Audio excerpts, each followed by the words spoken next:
I'm here today to talk to you about entrepreneurs and piracy. Now, when I say that standing here in 1871, Chicago's digital heart, you're probably thinking I'm talking about torrenting, file sharing, Pirate Bay, that kind of thing. Nuh-uh.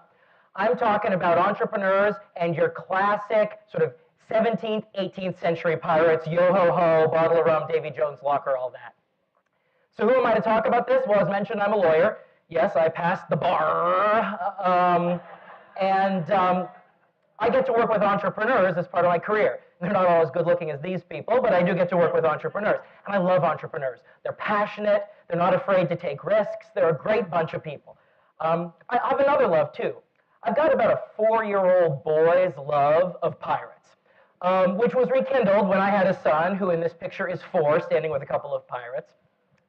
And through my son, I came to do a little bit more reading about pirates now as an adult who works with entrepreneurs, and I realized there is a lot in common between entrepreneurs and pirates, starting with their personality. So people say that entrepreneurs don't understand risk or they can't do the proper balancing. I don't think that's it at all. In my experience, entrepreneurs love risk. They love that adventure, and that's part of the reward for them. So even if the venture fails, still okay. Pirates, same damn way, man. They love adventure. And in case you think it's not risky to be a pirate, imagine this. You're on a crappy ramshackle boat. You're sailing out into the seas with navigation tools that are not adequate. You have no radar to spot your potential targets. And you're with a bunch of criminals plus scurvy. So pirates risk takers too. There are other similarities, though, beyond that kind of psychology that entrepreneurs and pirates share. And one is how they come up with the idea for their business enterprise or their next move. One thing you'll often hear entrepreneurs say is that they found a pain point, some consumer pain point, and then they did something to address that. This is the classic lemonade stand on a hot day. Parking is too expensive. Boom, we get ParkWiz or any of the other parking startups in Chicago. Or, oh, school is too boring. Boom, we get Utopia. We're going to gamify that. Pirates have a similar kind of approach. Ooh, I need more gold doubloons. Boom, I'm going to pillage. Or, oh, that scallywag insulted me. Boom, walk the plank. So really, a lot of similar things there, too, taking everything off of that.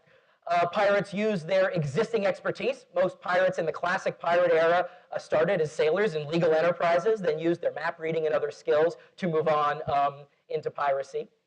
And then because I'm a lawyer, I will just say that I love the law, I love contracts, and I love that entrepreneurs and pirates use legal tools, or at least legal concepts, to make their businesses more profitable.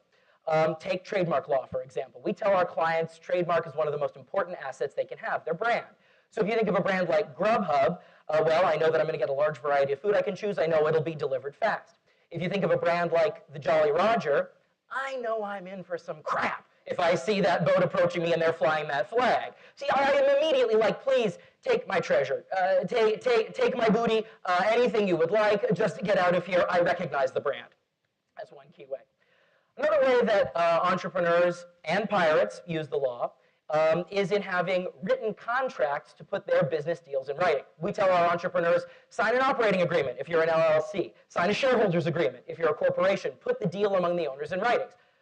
Pirates had a similar concept called métonotage, which is basically a partnership agreement among pirates. They'd put it in writing, and it would say things like, here's how we split up the booty, here's what happens if you lose a leg and you have to get a peg leg, here's how much you get for that. If you die, here's how much we're going to pay the widow. And incidentally, that term métonotage becomes the basis for the nickname matey. That's just a little trivia there for you. And then the final legal concept that comes into play that I think is common between pirates and entrepreneurs is the idea of how they fund the venture. Entrepreneurs usually start with bootstrapping, self-funding the venture, and they start small. And pirates would do the same thing, of course. They'd start just on their own. All they can do, they got to go steal a ship. That's absolutely true. Most pirates get their start stealing a ship and then move on that way. But then as the business grows, you start to need more capital. So you go to find outside investors. The World Bank just came out with a report talking about current Somali pirates that shows that the kinds of investment terms extracted by investors in pirate ventures are about the same as what venture capitalists expect out of entrepreneurial ventures. They take 50 to 75% on exit. So there you go. Either way, you're sharing your booty. Anyway, hopefully I've convinced you about the similarities between pirates and entrepreneurs, yo-ho-ho, and a bottle of rum. Thank you.